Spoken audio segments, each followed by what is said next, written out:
بسم الله الرحمن الرحيم. نحمد الله العظيم نصلي ونسلم على الرسول الكريم أما بعد فقد قال الله سبحانه وتعالى في كلامه القديم والفرقان الحميد: إذ أوى الفتية إلى الكهف فقالوا ربنا آتنا من لدنك رحمة وهيئ لنا من أمرنا رشدا. صدق الله العظيم. وقال رسول الله صلى الله عليه وسلم: الدعاء مخ العبادة.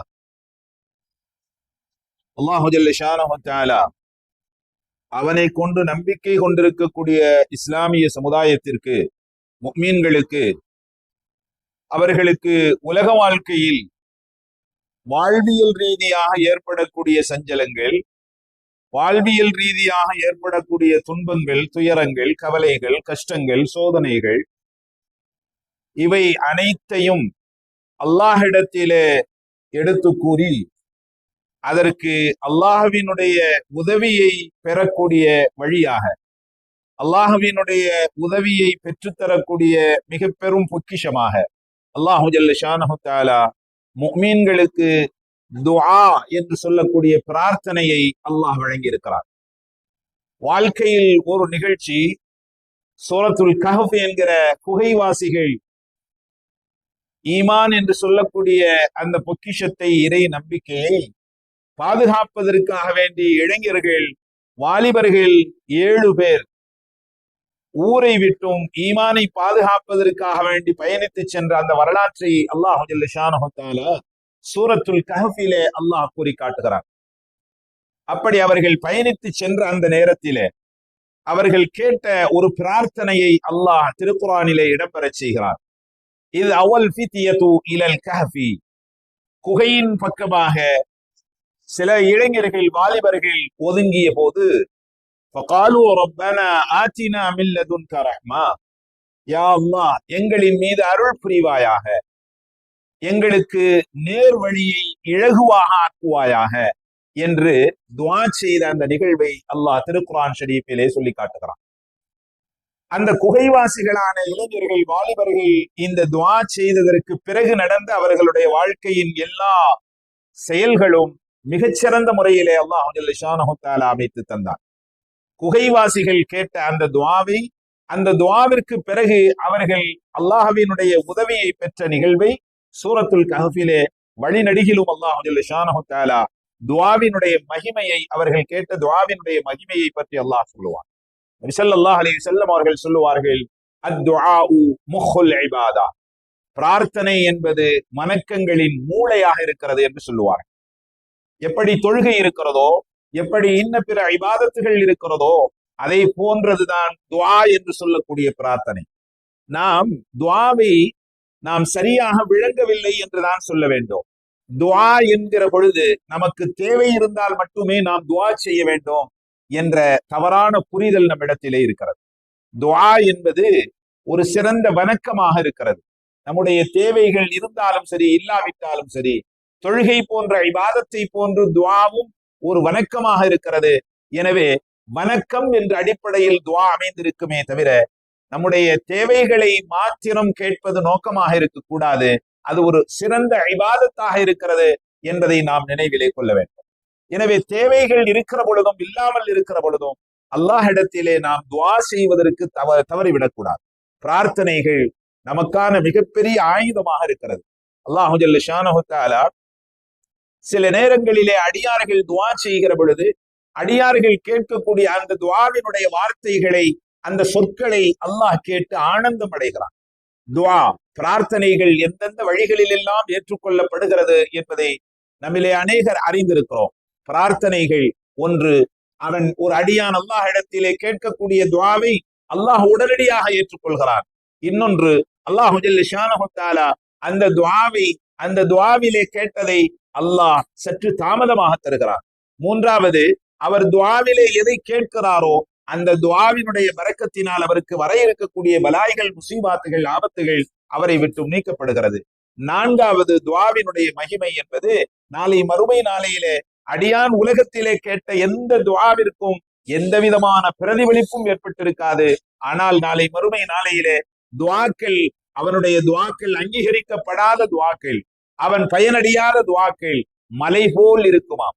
அல்லாஹு ஜல்ல ஷானஹு தஆலாவிடத்திலே அந்த அடியான் கேட்பான், இவ்வளவு நன்மைகள் எனக்கு சொந்தமானதாக இருக்கிறதா எப்படி என்பதாக கேட்கிற பொழுது அல்லாஹ் சொல்லுவான், உலகத்திலே நீ கேட்ட துவாக்கள் அதை நான் உலகத்திலே கபூல் செய்யாமல், உலகத்திலே அதற்கான நீ கேட்டதை நான் வழங்காமல் இருந்திருந்தேன். அந்த துவாக்கள் எல்லாம் இங்கே உனக்கு சேவைப்படக்கூடிய இந்த நேரத்திலே சேமிப்பாக நான் வைத்திருக்கிறேன் என்று அல்லாஹ் சொல்லும் பொழுது அடியான் சொல்லுவான், அடியான் நினைப்பான், உலகத்திலே என்னுடைய துவாக்கள், நான் செய்த துவாக்கள் எந்த துவாவும் ஏற்றுக்கொள்ளப்படாமல் ஆகிரத்திற்காக வேண்டிய அவைகள் பிற்படுத்தப்பட்டிருக்க வேண்டுமே என்று அடியான் நினைப்பானாம். எனவே துவா பிரார்த்தனைகள் எந்த பிரார்த்தனையாக இருந்தாலும் அது வீண் போகுவதில்லை. அல்லாஹு ஜல்ல ஷானஹு தஆலா அடியான் துவா செய்கிற பொழுது ஜிப்ரீல் அலைஹிஸ்ஸலாம் அவர்களை அழைத்து அல்லாஹ் சொல்லுவானாம், யா ஜிப்ரீல், யா ஜிப்ரீல், என்னுடைய அடியான் கேட்கக்கூடிய அந்த துஆவை, அந்த துஆவிலே கேட்கக்கூடிய விஷயத்தை அஹ்ர், அதை நீ பிற்படுத்து. அடியான் எதை கேட்கிறானோ அந்த கேட்குதலை, அடியான் கேட்கக்கூடிய விஷயத்தை அவனுக்கு தாமதமாக கொடு என்று அல்லாஹ் ஜல்ல ஷானஹு தஆலா சொல்லுவானாம். அப்படி சொல்லுகிற பொழுது அல்லாஹ் சொல்லுவான், அந்த அடியான் கேட்டதை உடனடியாக வழங்கிவிட்டால் அவன் உடனே தன்னுடைய துஆவை அவன் நிறுத்திவிடக் கூடும். எனவே அடியான் என்னிடத்திலே அவன் துஆவின் மூலமாக பேசுவதை, அவனுடைய தேவைகளை என்னிடத்திலே அழுது புலம்பி கேட்பதை, அந்த குரலை நான் ரசிக்கிறேன். எனவே அவன் இன்னும் கொஞ்சம் என்னிடத்திலே கேட்டுக்கொண்டே இருக்கட்டும் என்று அல்லாஹ் ஜல்ல ஷானஹு தஆலா அடியான் துஆ செய்யக்கூடிய அந்த குரலை கேட்பதிலே அல்லாஹ் ஆனந்தம் அடைகிறான். இது துஆவினுடைய முதல் மகிமையாக இருக்கிறது. எனவே நம்மை எல்லாம் ஆனந்தப்படுத்தக்கூடிய அல்லாஹ் நம்முடைய துஆவின் மூலமாக அவன் ஆனந்தம் அடைகிறான் என்று சொன்னால் எத்தனை துஆக்களையும் நாம் செய்யலாம். அடியான் துஆ செய்கிற பொழுது ஜிப்ரீல் அலைஹிஸ்ஸலாம் அவர்களை அழைத்து அல்லாஹ், அவன் கேட்டதை நீ தந்து விடாதே ஜிப்ரீலே, அவன் எதை கேட்கிறானோ அதை பிற்படுத்தி கொடு என்று அல்லாஹ் உத்தரவிட்டு அடியான் கேட்கக்கூடிய அந்த துஆவினுடைய வார்த்தைகளை பார்த்து அல்லாஹ் ரசிக்கிறான் என்று சொன்னால் நாம் எத்தனை துஆக்களையும் கேட்கலாம். இரண்டாவது, துஆ என்று சொல்லக்கூடிய அந்த பிரார்த்தனை இருக்கிறதே, சில நேரங்களிலே நாம் துஆ செய்கின்ற பொழுது அல்லாஹ் கோபப்படுவான். ஏன் தெரியுமா? நாம் பாவம் செய்ததன் விளைவா. பாவம் செய்துவிட்டு நாம் கேட்கக்கூடிய அந்த துஆவின் போது அல்லாஹ் கோபப்படுகிறான். முதலிலே அடியான் அல்லாஹ் இடத்திலே துஆ செய்கின்ற பொழுது அல்லாஹ் கோபப்படுகிறான், அவனுடைய துஆவை ஏறிட்டும் பார்ப்பதில்லை. இரண்டாவது தடவையாக அடியான் துஆ செய்கின்ற பொழுது அல்லாஹ் ஏறிட்டும் பார்ப்பதில்லை. மூன்றாவது முறையாக துஆ செய்கின்ற பொழுது அடியான் செய்த பாவத்தின் காரணமாக அல்லாஹ் கோபப்பட்டு அதையும் ஏறிட்டு பார்ப்பதில்லை. நான்காவது முறையாக அடியான் துஆ செய்கின்ற பொழுது அல்லாஹ் சொல்கிறானாம், நபிகள் நாயகம் ஸல்லல்லாஹு அலைஹி வஸல்லம் அவர்கள் சொல்கிறார்கள், அல்லாஹ் சொல்கிறானாம், என்னுடைய அடியான் என்னை விட்டால் வேறு யாரிடத்திலேயும் கேட்பதற்கு அவன் தயாரிலே இல்லை. எனவே நான் எத்தனை தடவை மறுத்தாலும் மறுபடியும் என்னிடத்திலேயே என்னுடைய அடியான் கேட்டுக்கொண்டே இருக்கிறான். வேறு யாரிடத்திலேயும் கேட்பதை அவன் விரும்பவில்லை. எனவே மீண்டும் என்னிடத்திலே அவன் கேட்கிற அந்த அடியானுக்கு எதை கேட்கிறானோ அவனுடைய அந்த துஆவை நான் கபூல் செய்து விடுகிறேன் என்று முதல் தடவையிலே, இரண்டாவது தடவையிலே, மூன்றாவது தடவையிலே அடியான் செய்த பாவத்தின் காரணமாக துஆ செய்யக்கூடிய அந்த அடியானை கோபப்படக்கூடிய ரப்புல் ஆலமீன் நான்காவது முறையிலே மீண்டும் அல்லாஹ் இடத்திலே அவன் துஆ செய்கின்ற பொழுது நான்காவது முறையிலே அல்லாஹ் ஜல்ல ஷானஹு தஆலா அவனுடைய கோபத்தை எல்லாம் மறந்து அந்த அடியானை பிரியப்படுகிறான், அரவணைத்துக் கொள்கிறான். இந்த அடியானை நான் மன்னிக்காமல் வேறு யார் மன்னிப்பது என்று அல்லாஹ் சொல்லி அந்த அடியானுடைய அந்த துஆவை அல்லாஹ் கபூல் செய்கிறான் என்று சொன்னார்கள் நபிகள் நாயகம் ஸல்லல்லாஹு அலைஹி வஸல்லம் அவர்கள். இது துஆவினுடைய இரண்டாவது நிகழ்வு. மூன்றாவது நிகழ்வு, நாம் துஆ செய்கின்ற பொழுது அந்த துஆக்கள் வானத்தின்பால் செல்கிறது. வானத்தில் இருந்து நமக்கான பலாய்கள் முசீபாத்துகள் இறங்குகிறது. கலா கதிரின் அடிப்படையில் நமக்கு பலாய்கள் முசீபாத்துகள் வானத்தில் இருந்து இறங்குகிற பொழுது கீழே நாம் செய்த அந்த துஆக்கள் வானை நோக்கி செல்லுகிற பொழுது கீழே இறங்கக்கூடிய அந்த பலாய்கள் முசீபாத்துகளை தடுத்து நாம் செய்த அந்த துஆ அந்த பலாய்கள் முசீபாத்துகளை மறுபடியும் வானத்திற்கே திரும்ப அனுப்புகிறது.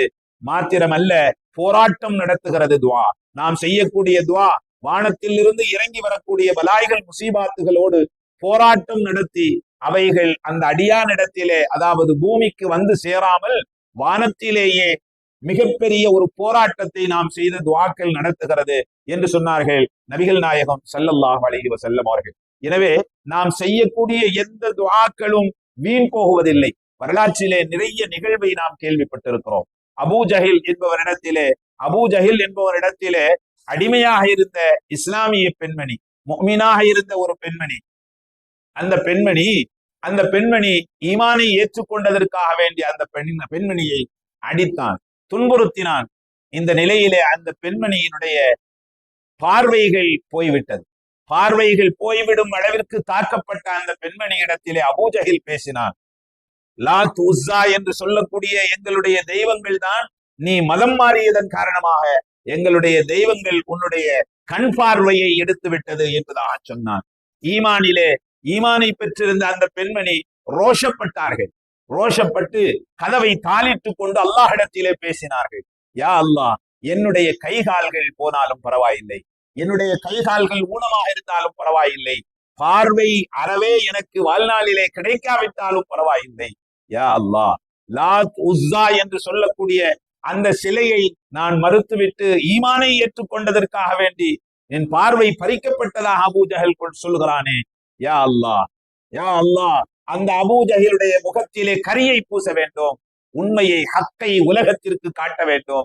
யா அல்லாஹ், எனக்கு பார்வையை கொடுத்து விடு என்று கதவை தாளிட்டு கொண்டு அல்லாஹ்விடத்திலே உருக்கமாக செய்த துஆவினுடைய விளைவு உடனடியாக அந்த பெண்மணிக்கு பார்வை கிடைத்தது என்பதை வரலாற்றிலே நாம் அறிகிறோம். அது மாத்திரமல்ல, ஹஜ்ரத் மூசா அலைஹிஸ்ஸலாம் அவர்களுடைய காலத்திலே ஒரு அடியான் அல்லாஹ்விடத்திலே துஆவின் போது நாம் கடைபிடிக்க வேண்டிய மிக முக்கியமான விஷயம். ஈசா அலைஹிஸ்ஸலாம் அவர்களிடத்திலே அல்லாஹ் சொன்னான், துஆவின் போது நான் அடியானிடத்திலே எதிர்பார்க்கக்கூடிய விஷயங்கள் 3.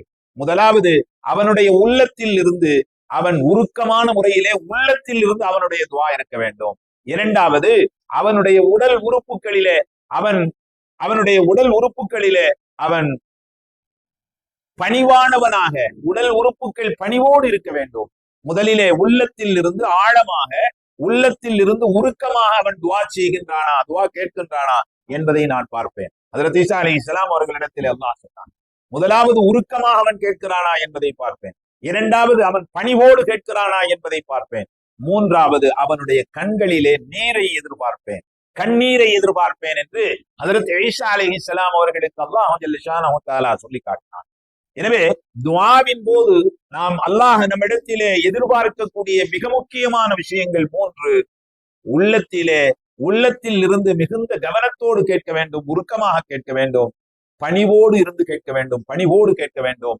மூன்றாவது, ஒரு துளி கண்ணீரையாவது சிந்தி அல்லாஹ்விடத்திலே கேட்க வேண்டும். நபி ஸல்லல்லாஹு அலைஹி வஸல்லம் அவர்கள் சொல்லுவார்கள், ஒரு அடியான் அல்லாஹ்விடத்திலே துஆ செய்கின்ற பொழுது அந்த அடியான் வடிக்கக்கூடிய ஒரு சொட்டு கண்ணீர் என்பது ஷஹீது போர்க்களத்திலே கலந்து கொண்டு ஷஹீது வடிக்கக்கூடிய அந்த உதிரத்தை விட, அந்த இரத்தத்தை விட மிகச் சிறந்தது. அல்லாஹ்விடத்திலே அடியான் துஆ செய்கின்ற பொழுது வடிக்கக்கூடிய அந்த கண்ணீர், ஒரு சொட்டு கண்ணீர் ஷஹீத் இரத்தத்தை சிந்தக்கூடிய இரத்தத்தை விட அல்லாஹ்விடத்திலே மிக அந்தஸ்திலே உயர்ந்தது என்று சொன்னார்கள் நபி ஸல்லல்லாஹு அலைஹி வஸல்லம் அவர்கள். எனவே நாம் துஆ செய்கின்ற பொழுது முதலிலே நாம் கடைபிடிக்க வேண்டியது கவனம், உருக்கத்தோடு நாம் துஆ செய்யணும். ஹஜ்ரத் மூசா அலைஹிஸ்ஸலாம் அவர்களுடைய காலத்திலே பாவியாக இருந்த ஒரு அடியான், ஊர் மக்கள் எல்லாம் அவன் அநியாயக்காரன், பாவம் செய்யக்கூடியவன் என்பதாக ஊர் மக்கள் எல்லாம் ஒதுக்கிவிட்ட ஒரு அடியான், வனாந்தரத்திலே சென்று அவன் தன்னந்தனியே வாழ்ந்து கொண்டிருந்த அந்த அடியான் வாழ்ந்து கொண்டிருக்கக்கூடிய நேரத்திலே நோய்வாய்ப்பட்டான். நோய்வாய்ப்பட்டதற்கு பிறகு அவனுக்கு சக்கராத்தினுடைய நிலை வருகிறது. அல்லாஹு ஜல்ல ஷானஹு தஆலா மூசா அலைஹிஸ்ஸலாம் அவர்களை அழைக்கிறான். யா மூசா, என்னுடைய இறைநேசர் ஒருவர் இந்த இடத்திலே அவர் இருக்கிறார், அவர் மரணிக்கக்கூடிய தருவாயிலே இருக்கிறார். எனவே நீங்கள் சென்று அவர் மரணித்து விட்டால் அவரை கழுவி குளிப்பாட்டி அவருக்கு ஜனாசாவும் தொழ வைத்து அவரை அடக்கம் செய்ய வேண்டும் என்று ஹஜ்ரத் மூசா அலைஹிஸ்ஸலாம் அவர்களுக்கு அல்லாஹ் கட்டளை இடுகிறார். ஹஜ்ரத் மூசா அலைஹிஸ்ஸலாம் அவர்கள் அல்லாஹ் சொன்ன அந்த இடத்தை நோக்கி செல்கிறார்கள். ஊர் மக்கள் எல்லாம் அழைத்து கொண்டு ஹஜ்ரத் மூசா அலைஹிஸ்ஸலாம் அவர்கள் சென்று பார்க்கிறார்கள். ஊர் மக்களால் இவன் பாவி என்று ஒதுக்கப்பட்ட, ஊர் மக்களால் பாவி என்று துரத்தப்பட்ட அந்த அடியான் அவனை பார்த்துவிட்டு ஊர் மக்கள் எல்லாம் சொன்னார்கள், இவனுக்கா அல்லாஹ் சொன்னான் கழுவி குளிப்பாட்ட வேண்டும் என்று, ஜனாசா தொழுகையை நடத்த வேண்டும் ஒரு நபியை சொல்லி இருக்கிறானே, இவனுக்கா என்பதாக ஊர் மக்கள் எல்லாம் ஊர் மக்கள் எல்லாம் ஆச்சரியப்பட்டார்கள். ஹஜ்ரத் மூசா அலைஹிஸ்ஸலாம் அவர்கள் அல்லாஹ்வினுடைய கட்டளையின்படி ஹஜ்ரத் மூசா அலைஹிஸ்ஸலாம் அவர்கள் அந்த ஜனாசா அந்த வடியான் மரணித்ததற்கு பிறகு ஜனாசாவை கழுவி குளிப்பாட்டி அவர்கள் ஜனாசா தொழுகை தொழ வைத்து அவருக்காக வேண்டி துஆவும் செய்கிறார். அல்லாஹ் இடத்திலே ஹஜ்ரத் மூசா அலைஹிஸ்ஸலாம் அவர்கள் கேட்டார்கள், யா அல்லாஹ், இது என்ன ரகசியம், இது என்ன ரகசியம், ஊர் மக்கள் எல்லாம் பாவி என்று சொல்லக்கூடிய இந்த நிலையிலே இது என்ன ரகசியம், யா அல்லாஹ், இந்த அடியான் அப்படி என்ன அமல் செய்திருக்கிறார் என்று ஹஜ்ரத் மூசா அலைஹிஸ்ஸலாம் அவர்கள் அல்லாஹ் இடத்திலே கேட்ட நேரத்திலே அல்லாஹ் சொன்னான், ஊர் மக்களால் ஒதுக்கப்பட்டு வனாந்தரத்திலே வாழ்ந்து கொண்டிருந்த இந்த அடியான் நோய்வாய்ப்பட்டு அவன் மரணிக்கக்கூடிய நேரத்திலே வலது பக்கம் பார்க்கிறான், யாரும் இல்லை, இடது பக்கம் பார்க்கிறான், யாரும் இல்லை. வானத்தை பார்த்து என்னிடத்திலே அந்த அடியான் பேசினான், யா அல்லாஹ், என்னுடைய பாவத்தை எல்லாம் நீ மன்னித்து விடு என்பதாக நான் பிரியப்படக்கூடிய வார்த்தைகளை சில நேரத்திலே சில வார்த்தைகள் நாம் துஆவிலே சொல்லுகிற பொழுது உச்சரிக்கிற பொழுது அந்த சில வார்த்தைகள் அல்லாஹ்வுக்கு பிடித்தமானதாக போய்விடுகிறது. எப்படி அஸ்மாவுல் ஹுஸ்னா என்று அல்லாஹ்விற்கு சொந்தமான பெயர்களை சொல்லி துஆ செய்கின்ற பொழுது அல்லாஹ் அந்த துஆவை நிச்சயமாக ஏற்றுக்கொள்கிறான் என்று நபி ஸல்லல்லாஹு அலைஹி வஸல்லம் அவர்கள் சொன்னார்களோ, அதே போன்று சில வார்த்தைகள் அல்லாஹ்வுக்கு பிடித்து போய்விடுகிற நேரத்திலே அந்த துஆவை அல்லாஹ் இருகரம் என்று அல்லாஹ் ஏற்றுக்கொள்கிறான், உடனடியாக அல்லாஹ் கபூல் செய்கிறான். எனவேதான் மூசா அலைஹிஸ்ஸலாம் அவர்களிடத்திலே அல்லாஹ் சொன்னான், அந்த அடியான் வலது பக்கம் பார்த்தான், யாரும் இல்லை, இடது பக்கம் பார்த்தான், யாரும் இல்லை, வானத்தை பார்த்தான் அந்த அடியான் என்னிடத்திலே கையேந்தி துஆ செய்தான், யா அல்லாஹ், நான் செய்த பாவங்களை எல்லாம் நீ மன்னித்து விடு என்பதாக சில வார்த்தைகளை சொல்லி அவன் துஆ செய்தான். அந்த வார்த்தைகள் எனக்கு மிகவும் பிடித்தமானதாக இருந்தது. அந்த வார்த்தை அவன் கூறியதற்கு பிறகு உலகத்தில் உள்ள எல்லா முஃமின்களுடைய பாவத்தையும் நீ மன்னித்து விடு என்று அவன் கேட்டிருந்தால் கூட நான் உலகத்தில் உள்ள எல்லா முஃமின்களுடைய பாவங்களையும் கூட நான் மன்னித்திருப்பேன். அவ்வளவு உருக்கமான வார்த்தைகளை அவன் சொல்லிவிட்டான். எனவே என்னுடைய இறைநேசர்களில் உள்ள அந்த அடியான், அவனை கழுவி குளிப்பாட்டி நீங்கள் தொழ வைத்து அடக்கம் செய்யுங்கள் என்பதாக நான் சொன்னேன் என்று அல்லாஹ் ஜல்ல ஷானஹு தஆலா ஊர் மக்களால் பாவி என்று ஒதுக்கப்பட்ட திருக்குர்ஆன் ஷரீஃபிலே ஒரு ஆயத்திலே அல்லாஹ் சொல்லுவான், அம்மை யுஜீபுல் முத்தர்ர இதா தஆஹு வ யக்ஷிஃபு ஸூ. அபாயகரமான காலகட்டத்திலே, ஆபத்தான நேரத்திலே, திக்கு தடுமாறி எங்கும் எந்த விதமான உதவிகளும் இல்லாத நேரத்திலே அல்லாஹ் இடத்திலே கேட்கக்கூடிய உருக்கமான அந்த துஆ என்பது அல்லாஹ் ஏற்றுக்கொள்ளப்படுவதற்கு மிக முக்கியமான காரணமாக அமைந்து விடுகிறது. வரலாற்றிலே இன்னொரு நிகழ்வை உங்களுடைய சிந்தனைக்கு கொண்டு வருகிறேன். ஹஜ்ஜாஜ் இப்னு யூசுப் என்று சொல்லக்கூடிய மிகப்பெரிய கொடியவன் காபத்துல்லாஹ்விலே தவாப் செய்து கொண்டிருக்கிறான். காபத்துல்லாஹ்விலே தவாப் செய்து கொண்டிருக்கிற பொழுது அங்கே பார்க்கிறான் ஒரு குருடர், பார்வை இல்லாத குருடர் ஒருவர் அல்லாஹ்வினுடைய காபத்துல்லாஹ்வினுடைய திரையை பிடித்துக் கொண்டு அழுகிறார், துஆ செய்கிறார், யா அல்லாஹ், எனக்கு கண் பார்வையை நீ கொடுத்து விடு என்பதாக உருக்கமாக துஆ செய்து கொண்டிருக்கிறார். ஹஜ்ஜாஜ் இப்னு யூசுப் என்று சொல்லக்கூடிய அந்த கொடியவன் காபத்துல்லாஹ்வை தவாப் செய்து கொண்டிருக்கையிலே இந்த காட்சியை பார்த்து மூன்றாவது தவாஃபை முடித்து விட்டு அந்த ஹஜ்ஜாஜ் இப்னு யூசுப் பார்வை இழந்து துஆவிலே ஈடுபட்டு கொண்டிருந்த அந்த அடியாரிடத்திலே வந்து, இதோ நான் 7 தவாப் செய்ய வேண்டும், 3 தவாஃபுகளை நான் செய்து முடித்து விட்டேன், பாக்கி இருக்கக்கூடிய 4 தவாப் அதை முடிப்பதற்குள் நான் தவாஃபை முடிப்பதற்குள் உனக்கு கண் பார்வை வந்து விட வேண்டும், இல்லை என்றால் ஒன்றை கொன்று விடுவேன் என்பதாக கண் பார்வை அற்றவரிடத்திலே ஹஜ்ஜாஜ் இப்னு யூசுப் சொன்னார்.